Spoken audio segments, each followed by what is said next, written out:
Bonjour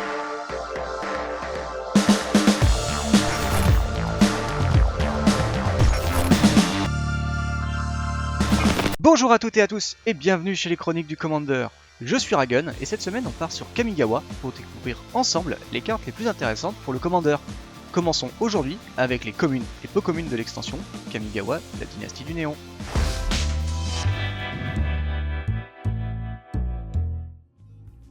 Une nouvelle extension vient de sortir et pas n'importe laquelle, une extension sur Kamigawa, l'un des gros points noirs de Wizards dans l'histoire de Magic. Pour connaître un petit peu cette extension, je vous renvoie à une vidéo de Magic C'est Chic qui s'affiche en haut à droite pour connaître l'histoire de ce set. Mais revenons dans le présent avec un set qui est quand même assez cool, il faut le dire. On était bien en peine avec le double set Innistrad 3ème du nom, et la perspective d'un set futuriste couplé d'un plan pas fou n'inspirait pas trop confiance. Et voilà qu'on nous sort un produit très intéressant pour le Commander. Je rappelle que ce top est subjectif et qu'il est fort probable que ma vision du Commander et des cartes que je trouve cool ne soient pas les vôtres. N'hésitez pas dans les commentaires à me dire si vous avez vu d'autres cartes pour le multijoueur que j'aurais pu oublier.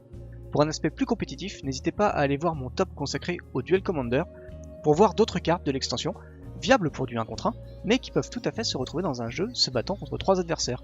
Si ces vidéos vous plaisent et que vous aimez soutenir la chaîne, n'hésitez pas à donner votre avis en commentaire, à liker cette vidéo et à vous abonner à notre chaîne YouTube en n'oubliant pas d'activer la cloche pour être averti des prochaines vidéos. Vous pouvez également follow notre Twitch pour nous retrouver en live tous les jeudis soirs autour d'une table Commander avec notre équipe et bien sûr nous suivre sur nos réseaux sociaux Facebook et Twitter ainsi que notre Discord où vous pourrez venir poser vos questions sur le Commander, discuter avec la communauté et les juges si jamais vous avez des questions sur les règles de Magic. Passons tout de suite au top de l'extension avec pour cette première vidéo de la semaine le top des communes et peu communes du format. Kamigawa apporte énormément de choses pour le Commander et parmi tout ce que l'extension nous offre il y a plusieurs cycles intéressants, voire tous en fait. Pour les communes et peu communes, c'est le retour pas forcément attendu, mais évident finalement, car nous sommes sur Kamigawa et ce sont les reliquaires. Avec cette fois-ci une grosse différence, c'est que ce ne sont pas des enchantements, mais bien des créatures enchantements. Particularité, ces permanents n'ont pas de type de créature, ça ne change strictement rien si vous les jouez, mais c'est une particularité intéressante que j'avais envie de vous faire partager. Dans l'ordre de préférence, et en partant du principe que vous allez les intégrer dans des jeux contenant déjà les 16 autres reliquaires, j'aime beaucoup le reliquaire blanc, qui va vous fournir beaucoup de jetons pour bloquer vos adversaires, le reliquaire rouge qui va accélérer la défaite de vos adversaires, le noir pour détruire une créature, le bleu pour meuler, et enfin le vert qui boostera vos reliquaires, mais comme on préférera les garder en défense, voire même ne pas bloquer du tout, sa capacité est un petit peu moins intéressante que les autres. Plus faibles que les autres reliquaires déjà existants, ils ont l'avantage ou l'inconvénient de s'activer à notre étape de fin, ce qui évite d'attendre trop longtemps pour activer leur capacité. Très compliqué pour le blanc car c'est l'une des couleurs représentant les samouraïs dans Kamigawa, et la capacité des samouraïs brille quand une créature attaque seule.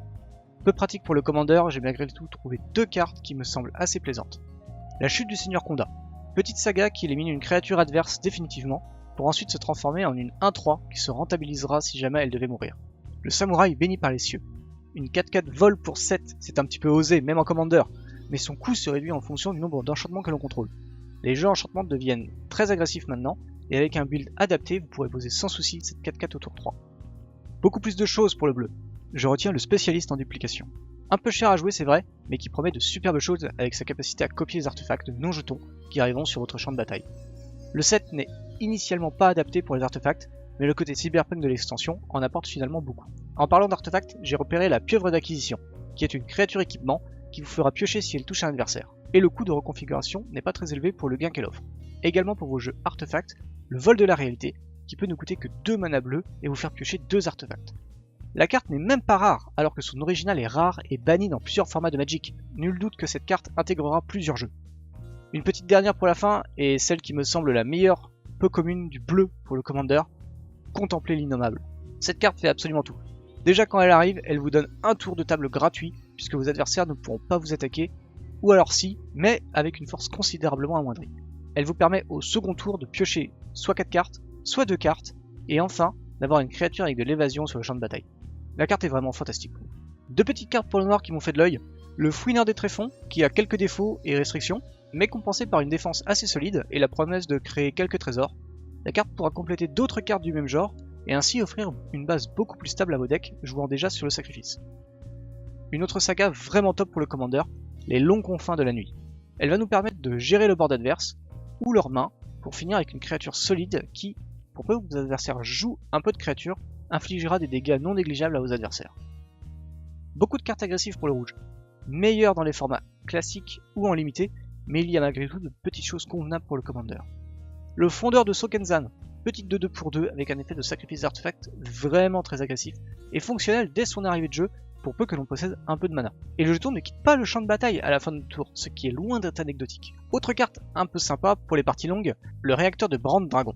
Petit artefact qui va se charger tout seul au fil de vos parties, et quand il sera bien chargé, finir un adversaire, mais aussi une créature qui n'est pas forcément celle du même adversaire, très pratique pour enlever le premier adversaire et potentiellement affaiblir considérablement un autre pour pouvoir l'attaquer et finir deux adversaires dans le même tour.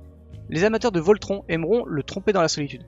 Carte liée à la mécanique des samouraïs dans Neon Dynasty, elle vous permettra de piocher virtuellement une carte de plus à chacun de vos tours. Très sympathique dans un deck prospère qui pourra récupérer un trésor en plus par exemple. Encore une saga bien sympathique pour le vert, avec les nombreux voyages d'Azusa. Très pratique en début de partie pour s'accélérer, son côté verso peut nous permettre de dégager des terrains si jamais l'un de nos adversaires est trop proche de ses points de vie. La carte est sympa, bien équilibrée, et elle nous donne un petit bonus de 3 points de vie qui peut s'avérer payant sur le long terme. J'ai également vu le garde de l'Union d'Orochi, bien que je regrette qu'il ne soit pas 1-2 pour mon deck Fall Rage, où il aurait été parfait dedans. Il y a beaucoup de choses qui mettent des marqueurs en commander, et avoir un bonus de mana pour une action pas si compliquée, ça reste très intéressant. Au contraire du Pister Hanley, très pratique pour mettre des compteurs sur des bêtes et leur donner le statut modifié. La carte est un petit peu légère en stats, mais j'ai envie de l'essayer pour voir ce que ça peut donner. Et dans la même veine, vous retrouverez la Terre Rugissante, qui pourra mettre des compteurs sans problème de restriction, et qui en plus pourra transformer un terrain en créature à n'importe quel moment de la partie. Le multicolore apporte son lot de cartes principalement tribales, et Kamigawa ne fait pas exception à la règle. Pour les thèmes enchantement, vous aurez le naturaliste de Jukai. On commence à être pas mal fourni en bonnes cartes pour les jeux enchantement, et peut-être que celle-ci sera la carte de trop. Pour les jeux ninja ou grenin, Wizards nous propose Maître Splinter, qui pourra booster vos créatures et réduire votre ninjutsu. Dans une autre catégorie, j'aime bien également la source chaude revigorante, petit enchantement qui répartit des compteurs et donne la célérité aux créatures modifiées. Je pense que certains decks aimeront avoir un complément aux enchantements du même genre, comme celui de Ravnica ou de Dominaria, et qui pourrait d'ailleurs être une fusion de ces deux-là. En artefact, je retiens bien évidemment la star qui a provoqué tant d'émoi aux joueurs de Legacy, qu'est la construction du confinement. Une carte peu chère et un peu fragile avec sa défense de 1, mais qui est une véritable machine à combo et à boui-boui. La carte rentrera dans bon nombre de decks, et je sais que de mon côté je vais en récupérer quelques-uns pour être sûr d'en avoir assez pour tous les jeux que je voudrais faire en utilisant de la défausse. Je retiens également un terrain qui est la cour retirée. La carte est un stripped upgrade de Terra Nihilus, déjà très bon pour les jeux tribaux, mais qui est là est encore mieux puisqu'on pourra également utiliser le mana pour activer des capacités de créatures ou des cartes de créatures, comprendre par là activer des capacités de nos créatures qui ne sont pas sur le champ de bataille.